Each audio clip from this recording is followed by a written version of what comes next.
এরা সকলে মিলে আসলে একটা বিপ্লব, একটা ডানপন্থী বিপ্লব, একটা ইসলামী বিপ্লবের স্বপ্ন দেখছেন, সশস্ত্র বিপ্লব, যে বিপ্লবের মাধ্যমে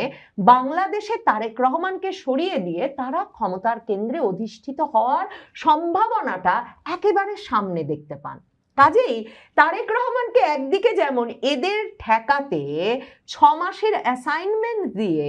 ভারত যুক্তরাষ্ট্র পাঠিয়েছে, ঠিক তেমনি ভাবে এই অ্যাসাইনমেন্টে তিনি ফেল করতে যাচ্ছেন এটা টের পেয়ে খুবই দ্রুত ক্ষমতার কেন্দ্রে আসতে একেবারে ওঁত পেতে বসে আছে বিভিন্ন পক্ষ, সেটাও সত্যি। আমাদের কারোই ভুলে যাওয়ার উপায় নাই যে এমনকি নভেম্বরের শেষেও আমাদের বর্তমান প্রধানমন্ত্রী তারেক রহমান সাহেব যখন তার মা মৃত্যুশয্যায়, তখন ফেসবুকে স্ট্যাটাস দিয়ে আমাদের জানিয়েছিলেন যে তার দেশে ফেরার বিষয়টা তার একক নিয়ন্ত্রণাধীন বা তার সিদ্ধান্তের ওপর নির্ভর করে না। এর সপ্তাহ খানেক যেতে না যেতেই তারেক রহমান বাংলাদেশে ফিরবেন এ ঘোষণা চলে এলো। মানে কার নিয়ন্ত্রণে, কার সিদ্ধান্তে ছিল তারেক রহমানের বাংলাদেশে ফেরা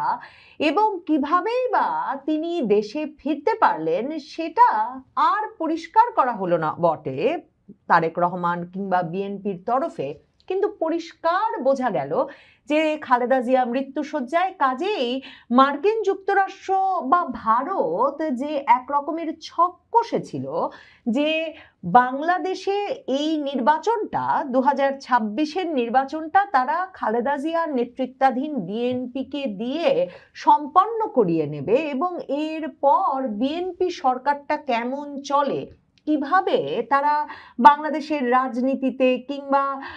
সংস্কৃতিতে কোনো পরিবর্তন আনে কিনা, 2024-এর জুলাই আগস্টের বিজয়ী পক্ষকে একটা নিয়ন্ত্রণে নিয়ে আসতে পারে কিনা, সেসব দেখে আমেরিকার চিন্তা হচ্ছে যে একটা স্থিতিশীলতা আনতে পারে কিনা, আর ভারতের চিন্তা হচ্ছে ভারত বিরোধিতা কমিয়ে আনতে পারে কিনা। দু তরফেরই চিন্তা হচ্ছে অতি ডানপন্থী চরমপন্থী যে রাজনীতি বাংলাদেশে গেড়ে বসেছে সে রাজনীতিকে নিয়ন্ত্রণ করতে পারে কিনা বিএনপি, সেসব বুঝে শুনে তারপর প্রয়োজনে খালেদা জিয়া পুত্র তারেক রহমানকে বাংলাদেশে আনা যাবে। কিন্তু এরপর যখন বোঝা গেল যে খালেদা জিয়ার পক্ষে আর নির্বাচনে অংশ নেওয়া সম্ভব হবে না, তখন খুবই দ্রুততার সাথে সিদ্ধান্ত নিয়ে মার্কিন যুক্তরাষ্ট্র এবং ভারতকে তারেক রহমানকে বাংলাদেশে ফিরিয়ে আনার বিষয়ে সিদ্ধান্ত নিতে হয়েছিল। এবং তারেক রহমানকে পই পই করে 6 মাস তিনি কি করবেন নির্বাচিত হয়ে এলে সে বিষয়ে একেবারে মানে পাখি পড়ার মতো পড়ানো হয়েছিল লন্ডনে, এবং সেই পড়া তিনি ভালো মতো পরীক্ষায় পাশ করতে পারেন কিনা সেটা দেখবার জন্য সবচেয়ে আগ্রহ নিয়ে সেই দেশটি অপেক্ষা করছে, যেই দেশটি তারেক রহমান দেশে ফেরার পর তার মায়ের মৃত্যুর পর সবচেয়ে বেশি আবেগ সহমর্মিতা নিয়ে পাশে এসে দাঁড়িয়েছিল, যে দেশটির প্রধানমন্ত্রী তারেক রহমান নির্বাচনে জয়লাভ করতে যাচ্ছেন শুনে সবার আগে চিঠি দিলেন, ফোন করলেন, চিঠি দিয়ে স্ত্রী কন্যা সহ ভারতে বেড়াতে যেতে বললেন। সেই ভারত এরপর যে মুখ ফিরিয়ে নেওয়া শুরু করলো তার সবচেয়ে বড় কারণ, ঠিক যেমনটা আশঙ্কা করেছিল ভারত, তারেক রহমান কথা রাখছেন না। তারেক রহমান এক রকমের নিজের মতো চলছেন, কিংবা কার কথায় চলছেন সেটা এখনো ভারত নিশ্চিত হয়ে উঠতে পারছে না। কিন্তু বাংলাদেশ জুড়ে যেমন পাকিস্তানি গোয়েন্দা বাহিনীর তৎপরতা কমে নাই, বাংলাদেশে বসে তিনি একদিকে যেমন মার্কিন যুক্তরাষ্ট্রের সঙ্গে তো বিরাট বাণিজ্য চুক্তি, এখন প্রতিরক্ষা চুক্তি করবেন বটেই, অন্যদিকে ভারতের সবচেয়ে বড় চিন্তা, কারণ মার্কিন যুক্তরাষ্ট্র তো এই আঞ্চলিক নিরাপত্তার ক্ষেত্রে ভারতকেই তাদের সবচেয়ে বড় বন্ধু রাষ্ট্র বলে মনে করে। কাজেই ইন্দো প্যাসিফিক অঞ্চলে নিরাপত্তার দিকে এবং চীনের প্রতি প্রতিদ্বন্দ্বিতার দিক থেকে ভারত এবং মার্কিন যুক্তরাষ্ট্র কিন্তু একই জায়গায় অবস্থান করছে। কাজেই তারেক রহমান একদিকে যেমন বিরাট মার্কিন চুক্তি মেনে নিয়ে ক্ষমতায় এসেছেন সেটা ভারত জানতো, কিন্তু এই যে চীনের সঙ্গে মাখামাখি বন্ধ করছে না মার্কিন যুক্তরাষ্ট্রের যথেষ্ট চোখ রাঙানি সত্ত্বেও, আর এখন নাকি তিস্তা ব্যারেজ চীনকে দিয়ে দেবে এবং তার বিনিময়ে চীনে একটা দ্বিপাক্ষিক সফরে যাচ্ছেন তারেক রহমান, এবং সেখানে গিয়ে তিনি তিস্তা ব্যারেজের কাজটা চীনকে দিয়ে আসবেন মার্কিন যুক্তরাষ্ট্র আর ভারতকে রুষ্ট করে, তাতে যে দুটো দেশ এনেছে তারেক রহমানকে 2024-এর পর চীনের সবচেয়ে বড় বন্ধু হয়ে ওঠা জামায়াতে ইসলামীর দফতরে 2024-এর আগস্ট থেকে যদি নজর রাখেন, প্রতি মাসে অন্তত একবার চীনা রাষ্ট্রদূত গিয়ে জামায়াতের আমিরের সঙ্গে দেখা করে এসেছেন। চীনা রাষ্ট্রদূত নিয়মিত যোগাযোগ রেখেছেন বাংলাদেশের ছাত্র শিবিরের নেতৃবৃন্দের সঙ্গে। ঢাকা বিশ্ববিদ্যালয়ে ডাকসুতে তারা যে পরিমাণ বিনিয়োগ করেছেন তার পেছনেও জামায়াতের সঙ্গে, ছাত্র শিবিরের সঙ্গে 2024 থেকে তাদের প্রকাশ্য হৃদ্যতার একটা সরাসরি সম্পর্ক আছে। সেখানে তারেক রহমানের পাশে এসে যে ভারত আর মার্কিন যুক্তরাষ্ট্র দাঁড়ালো, এখন এই এক চীনের সাথে তার মাখামাখি ভারত এবং মার্কিন যুক্তরাষ্ট্র দুজনকেই রুষ্ট করে ছাড়বে। আর ভারত তো ভীষণভাবে ক্ষুব্ধ যে এখন পর্যন্ত না সীমান্ত এলাকায় কোনো জঙ্গি শিবির বন্ধ করেছেন তারেক রহমান,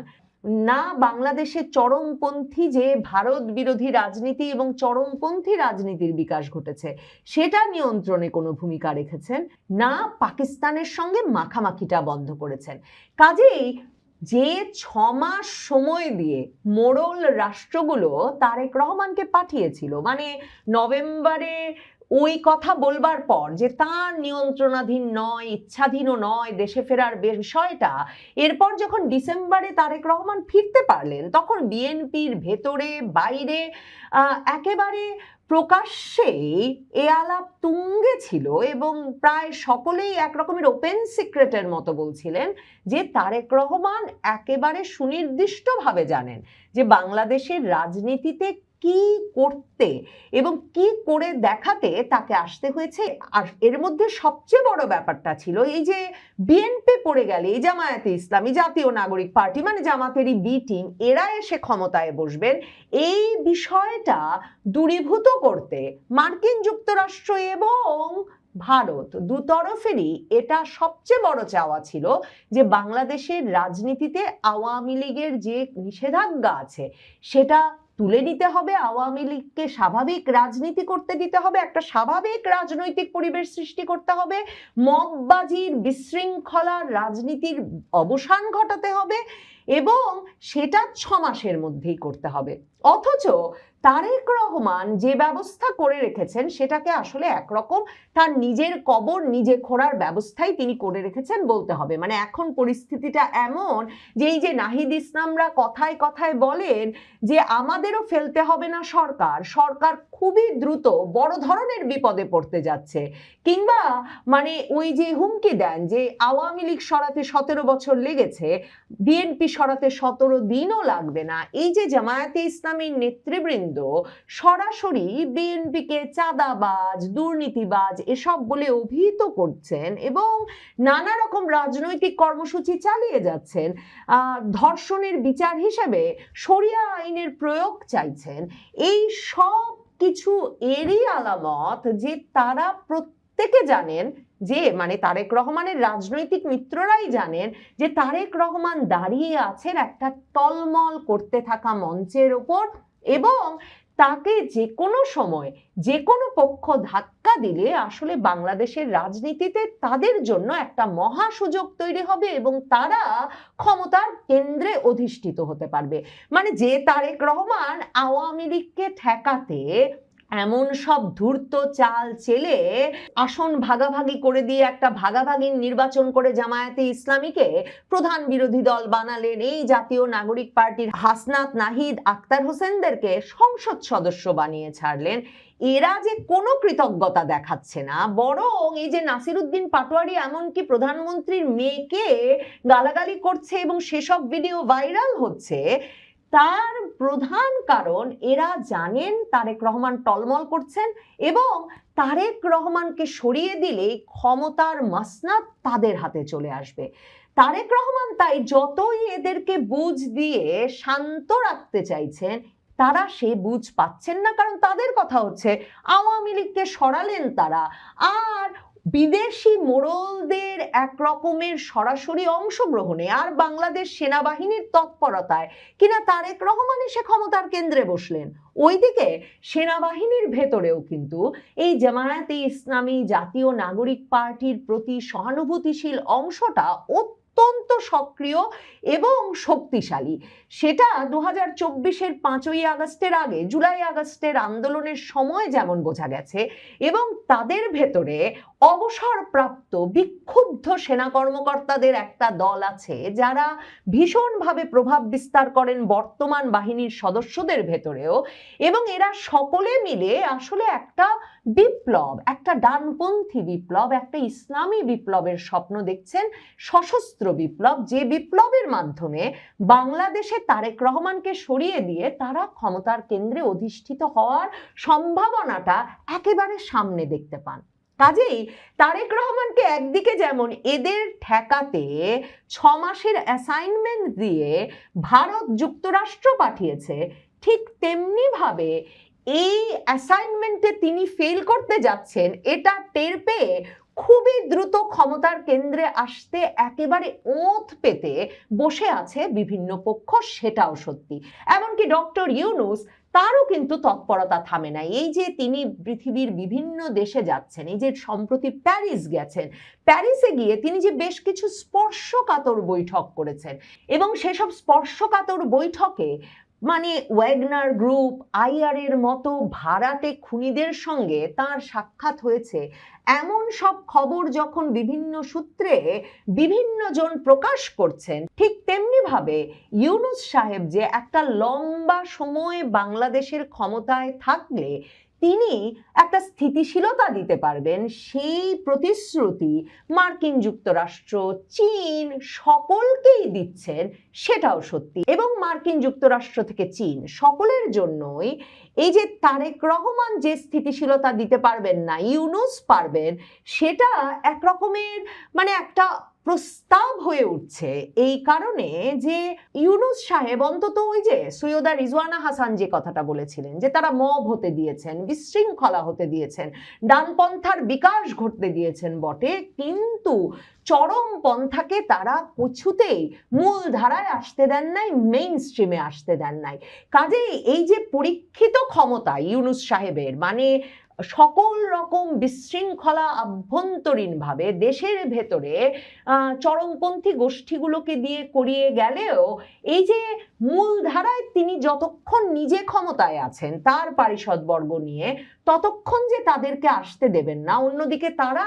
ইউনূস সাহেব ক্ষমতায় থাকলে বাইরেই সন্তুষ্ট অবস্থায় থাকবে, এটা যেহেতু পরীক্ষিত, কাজেই অনেক পক্ষের জন্যেই ইউনূস সাহেব বরং একটা বেটার চয়েস হয়ে উঠছে, আরো ভালো পছন্দ হয়ে উঠছে তারেক রহমানের চেয়ে। তারেক রহমানের জন্যে তাই ভিতরে বাইরে বিপদ বাড়ছে। আর ওইদিকে খলিলুর রহমান সাহেব, তারেক রহমানের জন্য মার্কিন যুক্তরাষ্ট্রের সঙ্গে একমাত্র সূত্র যিনি, সেই খলিলুর রহমান চলে যাচ্ছেন জাতিসংঘের সাধারণ পরিষদের সভাপতি হয়ে 1 বছরের ছুটি নিয়ে। এক রকমের তিনি আসলে তারেক রহমান সরকারের এই টলমল অবস্থা বুঝেই দ্রুত এই পদ ছেড়ে একটা নিরাপদ জায়গায় যেতে চাইছেন। যদি তারেক রহমান টেকেন 1 বছরের বেশি, তিনি ছুটি সেরে আবার আসবেন, না হলে কে বলতে পারে পরবর্তী যে সরকার গঠিত হবে সে সরকারে হয়তো কোনো গুরুত্বপূর্ণ পদ নিয়ে ফিরবেন খলিলুর রহমান। আর আরব বসন্তের কথা মনে করে দেখেন, যত জায়গায় মার্কিন যুক্তরাষ্ট্রের তৎপরতায় সেই আরব স্প্রিং বা আরব বসন্ত ঘটেছিল, সরকার পরিবর্তন, রেজিম চেঞ্জ ঘটেছিল, কোথাও মার্কিন যুক্তরাষ্ট্র প্রথম নির্বাচনের পরের সরকারকে দীর্ঘ সময় ক্ষমতায় থাকতে দেয় নাই। তারেক রহমানকে যে 6 মাস বেঁধে দেওয়া হয়েছিল, সে 6 মাস শেষ হচ্ছে আগস্ট মাসে। ভুলে গেলে চলে না, শেখ হাসিনা এই আগস্টেই দেশে ফিরবেন বলে তার নেতাদেরকে দলীয় সভায় জানিয়ে দিয়েছেন, এবং সংবাদপত্রে খবর বেরিয়েছে আগস্টের আগেই নাকি শেখ হাসিনা ট্রাভেল পাস চেয়ে বাংলাদেশ হাইকমিশনে আবেদনও করবেন। কাজেই তারেক রহমানের 6 মাস শেষ হচ্ছে এবারের আগস্ট মাসে, সেটাই বোধহয় এবারের আগস্টকে এতটা গুরুত্বপূর্ণ করে তুলেছে।